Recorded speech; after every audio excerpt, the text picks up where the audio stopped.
guys! Today's video is going to be a video that I'm honestly really excited to do. I got this idea from Keaton Milburn in one of her recent Q&As. She was doing a Q&A basically answering anonymous questions. So she asked on Instagram for like anonymous questions so people don't have to say their username. Just answering more like personal questions that I feel like in a normal Q&A you'd be like too scared to ask. And so I did that exact same thing. I used Ask FM, which literally reminded me of middle school. People were so mean on Ask FM in middle school. I remember that. I used that and you guys asked like some pretty good questions. And so in today's video, I'm going to be answering them. Obviously, I'm being more vulnerable and personal in this video. And with that comes kind of a risk of not knowing how people are going to react, how people might like judge you. And I just want to let you guys know, if you're offended by anything I say, if you disagree, that's okay. This is just a spot to like discuss. And some of you guys want to know my opinions on things that are more personal, and usually I hold off from answering them. But I wanted this vlog to be a place where I could answer truthfully and you guys could like listen, and if you don't agree, then you don't agree, that's okay. As you guys know, I'm a Christian and I'm pretty strong in my beliefs.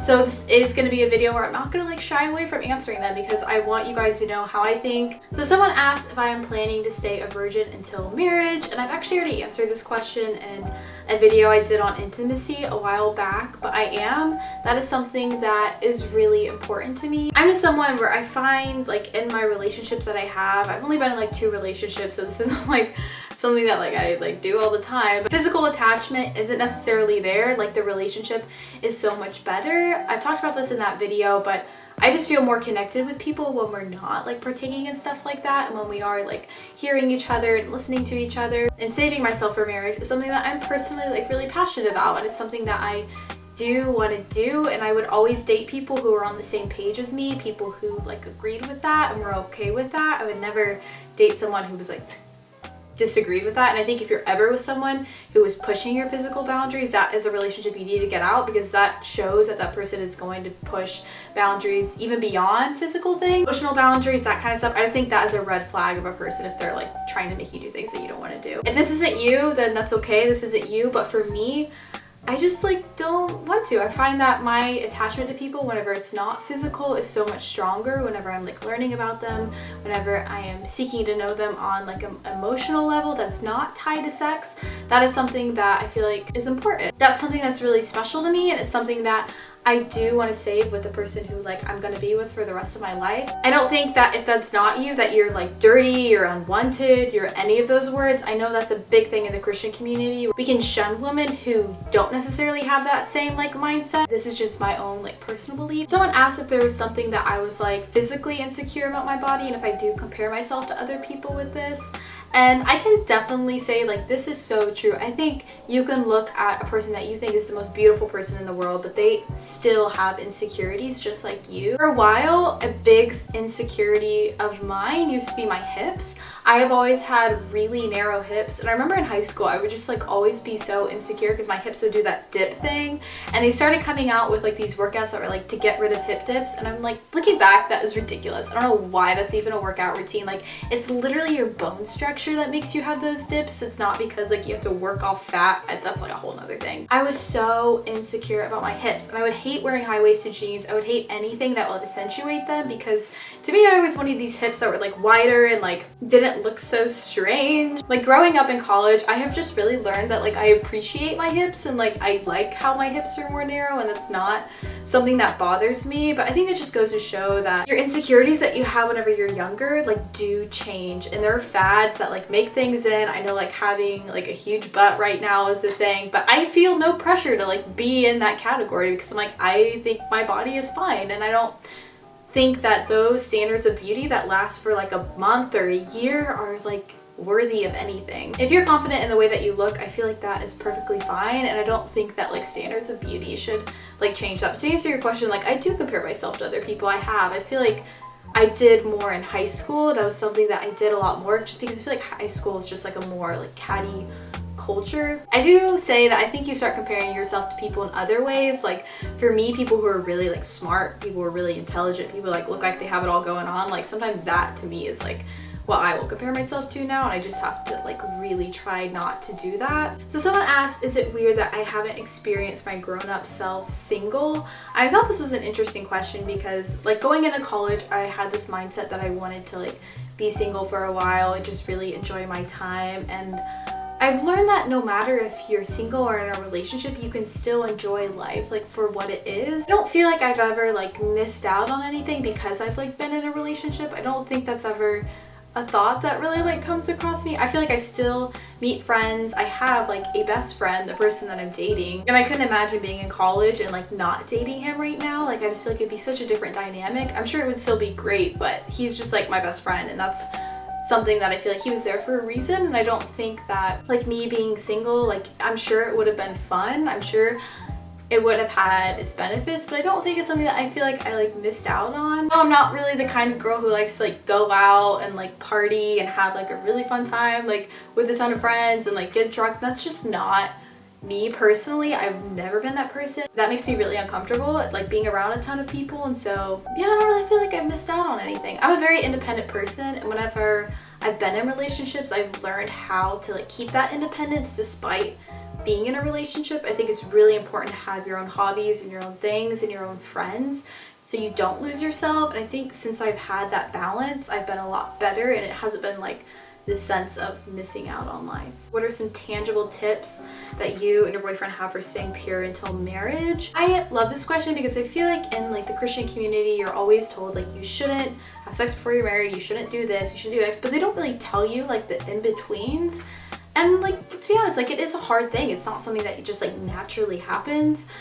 So like practical tips, we are people who don't necessarily like to like be alone in the same room. I mean, we'd like to, but like we just don't. And being in New York City, we're just always out like walking, doing stuff, eating food, going places, which at times can be frustrating because it can be expensive. But we would rather not hang out as much, and then like whenever we do hang out, we're out doing stuff with people or with ourselves. We don't spend a lot of time like sitting around watching movies, and I think that has been a really important thing because for me personally, I find I enjoy my time better whenever I am out doing stuff and not just like sitting at home in a room or something. And also we don't like stay overnight places together. Like I got this opportunity to go on this really cool ski trip, and they told me that this would be a place where there'd just be one bedroom and I had a +1, and so I wasn't going to bring him because I knew that would be a source of temptation. And so I think you just have to pick your battles, and while some nights it may seem like, oh, we can just like sit and watch a movie, you have to be able to say like maybe this isn't the best thing, and it takes both people. And that's why I feel like it's really important to date someone who's on the same track as you and has the same mindset, because if it's just you trying to do this, it can be a lot more difficult. Someone asked if I've ever felt used for my social media following, and I don't really think I've ever felt like used by people. I've had people who I never talked to in high school who will like message me and be like, hey, you want to like help me make a YouTube channel and shout out my channel? And that to me makes me really uncomfortable, because first, I feel like a lot of the YouTubers you watch started YouTube not like trying to make money, just as a hobby, and now there's like this stigma that you can just create a YouTube channel and make a lot of money, and that's just not true. Like it has to be a hobby, it has to be a passion. So I feel like that's the only time I feel like I'm necessarily being used, but I don't think it's out of bad intentions. It's just people who like see someone who like they think they grew up with, and they're like, oh, I'll just like get a shout out from you, and I'm like, that's not respectful, that's not nice, especially when you never made an effort to get to know somebody in high school. Like don't ask them for favors just because they have a YouTube channel. That may sound harsh, but it's just true. I wouldn't do that even like people that I know in real life that I'm not really close with. I wouldn't be like, hey, like lend me $10. It's the same thing. It's not. So I got a lot of questions on my breakup in this video. I'm just gonna be honest, this is something that I don't want to put on the internet. I just don't want to put details. I think that's very unfair to people, and I feel like that's very unwise to do. And so I get a lot of questions from you guys asking about, I feel like you never talked about your breakup, I feel like you never really discussed it, and I don't feel the need to. I think breakups are something that are natural and they're different for each person. I don't think me like sitting here telling you guys about my breakup is gonna help anyone. Everyone deals with breakups different, and I feel like whenever I get questions about this, it's less of, hey Michelle, like I want to know how you went through your breakup so I can help like me go through mine. I think it's more of, Michelle, I want to know what happened because I feel like you were like wrong in this situation. I just feel like there's a finger that's always being pointed, and I don't really feel the need to answer this question. And so that happened like over a year ago, and that was a phase of my life that I went through and now I'm out of at this point of my life. And do I have like regrets of how I did things? Yeah, I do. I mean, I tell myself not to have regrets, but there are definitely things that I wish I didn't do in that breakup or in that relationship where I just feel like I was not the nicest person. But you forgive each other and you apologize and you move on, and that's just life. And I think as you get older, you kind of learn how to do that a little bit better. It's kind of how it is. So I got a question from a girl who said she was an atheist and she's now looking at trying Christianity again, which I want to say I think is really awesome. For me, I think that everyone's individual walks with Christianity are very different. I also got a question of someone saying if I ever doubt my faith. I never doubt that like God isn't there. I never doubt that Jesus isn't Lord. But I do think in everyone's individual faiths, like there is a sense of doubt, and that's always there, and it kind of pulls you further into wanting to learn. I think instead of doubt being this thing that like turns you away from God, for me it's something that like pushes me to actually read my Bible and be like, okay, yeah, I do think like, why would Jesus teach this whenever he teaches this? So I go into my Bible and I like work and I pray to figure out that doubt. So for me, I think of doubt less as something that like polarizes me from religion, but it's something that like makes me want to pursue it, because I'm like, I know that this is right and I know has brought me to be the person that I am, so I'm gonna work and put in that work to actually like try to pursue it. I think having that sense of curiosity about Christianity is really important. It's something that's hard. I know it's something that goes away, like not everyone wants to sit down and read their Bible every day. Like, a really great place to start, you've probably heard this a lot, is John. John talks a lot about Jesus specifically, and if you're confused about Jesus and you're like, I don't really know who this Jesus guy is, John is a really good book. John also has like a high Christology of Jesus, so Jesus is this divine figure. And that's something that whenever you learn about the Gospels, they all write very differently. Like Philippians writes about Jesus as this person who was suffering, who was a servant, who really poured himself into people, and he was someone who was kind of down in the depths with the people who were kind of rejected by society, so prostitutes, people who were sick. Whereas John kind of portrays Jesus as this more divine figure. But I think John is a really good place to start, and then going through the rest of the Gospels. There's some really good resources online if you want to understand the books. I'll have a few linked down below. I think online sermons are also really good. I personally really love listening to Matt Chandler's online sermons. I think he's a really good teacher, and if you're someone who is a new Christian, he's a very captivating speaker, and he just makes sense, and so I think he's a really good place to start. Of course, I would always recommend going to a church. I think church is something that really just opens your eyes, and there's just something very different about being in a community of people. I think going to church every Sunday for me personally is really important, because I just feel like, okay, these are the people who have the same faith as me.